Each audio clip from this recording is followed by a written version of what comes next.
Hi friends, Mrs. Harris here. Today we are going to look at teacups. Our I can statement is I can create the illusion of depth within my drawing by stacking 5 or more teacups inside of each other.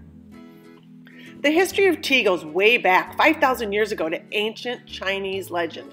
It was said that the emperor had some water boiling and some tea leaves fell into the water.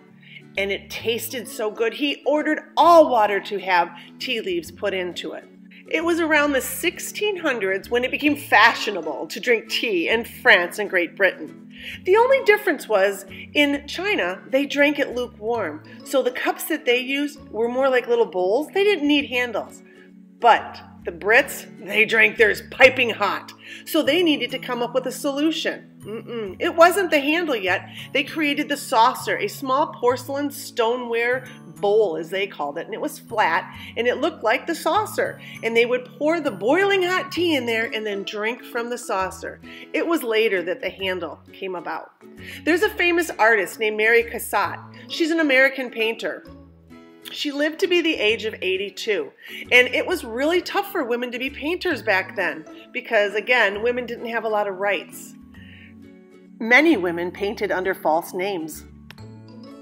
Her paintings emphasize the social and private lives of women, with the emphasis of the relationship between the mother and child. And you can see that. She also showed a lot of teacups, so that's why we're looking at this. Let's look at our project now.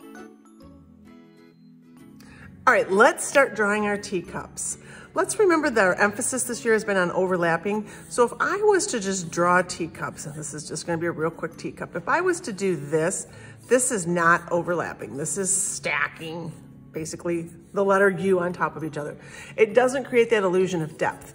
Depth is when you're gonna put something inside of it. So again, when we begin our teacup, if we stack it inside, I don't necessarily want you just to stack them straight, as in something like this, and get them smaller as they go up. They need to be about the same size. So when we're working on this, I want you to stack them, and I want you to stack them kind of unevenly. I'm just gonna continue with this one, but kind of make them a little bit more crooked so that they look a little different. Maybe make this one go back this way. But again, don't let them get little as they go up. They need to stay the same size. Okay, so here's one little trick. We wanna make sure that this line has a slight curve to it. And then we're gonna add this little line in the back to create that illusion that something is going back there. Again, if you notice when a teacup is made, the sides taper down. So when you're drawing this, it's gonna be kind of easy. So I'm gonna start with the top edge of my cup. I'm gonna kind of lightly draw that line in there because that's the direction I want it to go. And I can start down here because it's gonna get smaller as it comes down and it'll flare out. And then again, I'm gonna do the same thing here. Let it flare, okay. And I'm gonna do my next one up here. Maybe I'll make this one straighter. And again, I'm just drawing a line in the direction that I want it to go. Start close to the edge. I'm not right in line here. See how these don't line up? So I'm gonna start a little bit in. I'm gonna taper it in just a little bit. And again, I'm creating that illusion of depth because I'm overlapping things. Now that line doesn't look real good, so I'm gonna kind of change it up a little bit, all right? Again, this is I'm just practicing right now. I'm not on the real paper yet. So this is the beginning, and I'm gonna curve this one just a little bit because I wanna create more of that oval because I wanna be able to see it. This would be my top cup because I have no more room to go up. I need to put some handles on there. Simply just drawing a line is not a handle. You need to give it some form. So again, now I've created that space between those two lines, so that's what we call form. The cup's handles don't have to all go on one side. It can come over here. Your cup handle can change a little bit. They don't all have to be the same. I could continue down there. I'm gonna talk about the saucer now underneath it. Now we've gotta put it on something, and most of you always wanna draw things circular because you know that a saucer is going to be circular. That's not what we're gonna see. We're gonna squish it into that oval. Again, when we overlap things, it makes it look like there is depth within our image. If I was to draw this real lightly, I could do something like that, but this line, I can't see through it because my cup is not made of glass. So I'm going to pull it, and there's my saucer. This actually just kind of looks like a piece of paper. Bring your edges down, And now follow that line the best you can and give it a little bit of form again, because that's gonna make it look more realistic. We're gonna stack these, and I'm gonna do one. We're gonna add patterns on them, and I'm gonna do another one and show you what yours is gonna look more like. All right, so when we're gonna start our project, our paper is going to be 18 by 10. And again, whatever you guys have at home. Do not start your first cup way up here. You want to start it down here towards the bottom. You could kind of just lightly pencil in where your saucer is going to go and begin to draw your first cup. And again, curve this line a little, because again, you're going to have it showing. I'm going to have my next cup going on an angle, and I'm going to bring it from the bottom and then taper it up, so this gets smaller and it goes out wider as it goes up towards the rim of the cup. And again, I'm gonna do my next one. And again, lightly drawing this is really important. And again, I'm gonna bring it up like this. Same thing here. And again, we want to overlap these. We're not just stacking them on top of each other. We're setting them actually inside of each other. So then the next thing I would do when I get done is I'm going to come back this way. And I'm going, oops, my shirt got hung up. I'm going to create that illusion that it's going inside of it. So let me black marker that so you guys can see what I'm doing here. So I'm not going to do that whole cup up there. But what I want you to believe is that this cup is sitting inside of it. So it's overlapping, yet it's sitting inside of it.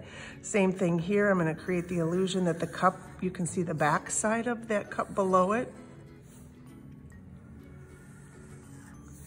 And then bring this down. And like I talked about earlier, you have to make the plate look like it's dimensional. Otherwise, it's just going to look like a flat piece of paper. So I'm going to bring it down and go back up. Oops. Made a mistake, just thicken up my line a little bit. Again, I'm going to stack this up. I'm going to have 5 or more cups here.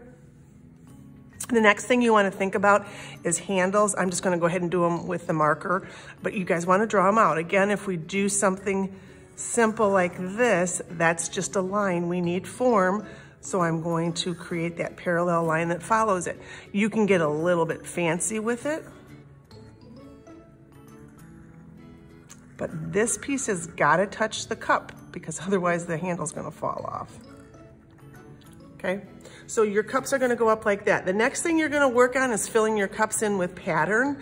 Once you've got it looking like this, once you've got your whole stack. All right, my video stopped, so sorry, I added the pattern without you guys watching. I drew it in there first. One of the things you've gotta remember is this is going on a curve, so my lines are not gonna go straight across. This line where my checkerboard is curved. So it reads a little bit better and makes a little bit more sense. You're gonna have different patterns in every cup. Every cup is stacked neatly. So one thing I did is I just did dots. I carefully picked my pen up. I think I'm gonna turn this into a little swirl. Now, if you look at this, it's really hard to read it because everything is black and white, and we're gonna add color in here. And one kind of trick to do is maybe do this cup here in cool colors, warm colors, or blues, and then do this in yellows and kind of change it up as you go up so you're not having blue next to blue. When you're adding color, you can use colored pencils, you can use crayons. I prefer not to use markers because your palette is so limited. Remember, with colored pencils, you guys can stack the colors, just like we've been doing all year, how we build colors up on top of each other. If you want to create a different value of blue and maybe you don't have enough colored pencils, you can take greens or purples and stack them on top of each other, layering them, and that is a really nice effect. So again, we want this to be colored in so it looks professionally finished. We're gonna end up cutting this out just like we always do. We're gonna do the bubble cut where you leave that space around it. I'm just gonna draw where I would leave my space around it, and we're gonna attach it to a piece of colored construction paper. Again, if you don't have that at home, which most of you probably don't, which is fine, take it and put it on a wall, put it on a table, just so we can see that you cut it out. Whatever size paper you have, but try to get at least 5 or more cups. Fill your space nicely. Have fun with this, take your time. The history of tea is quite interesting, at least I thought it was.